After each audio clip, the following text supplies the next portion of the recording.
What's up everybody, Grant here from Spectre Racing. So I hope you enjoyed that little drift battle between Sarah and I. Now obviously she won, she had the properly prepped drift car. So Sarah had her Coyote Mustang. Now it is a V6 Mustang, but you really don't want a nice expensive drift car. As you see, they smash into each other as we lost one of our GoPro 4s, putting it on one of the real Class A drifters.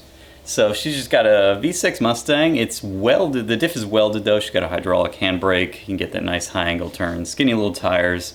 You know, with my car, I was running the 335 38.7 Hoosiers, which are like the least optimal size tire. They didn't even have the ability to change. I brought some extra dead tires. They weren't even able to change them there. So I could get the car to slide as you saw, but not really drift, so to speak. Every time I got into like a high angle slide, you know, even in full lock, it would just spin around no matter what. I think it's just too much front grip. I was running the tires at 55 PSI, which is 11 PSI over their safety rating. So they still held, they're fine. At the end of the day, I did do an epic burnout, as you see here. I'll leave you at the end of the video with some of the burnout. But it was a ton of fun. I think this is a great activity for, you know, a track car to do at the end of the year with some heat cycled out tires. We will be doing more with Sarah.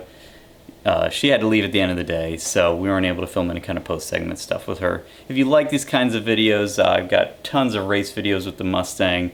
You know, keep racing the Mustang. We got more cars coming. Be sure to hit like and subscribe and the notification button. Thanks for watching.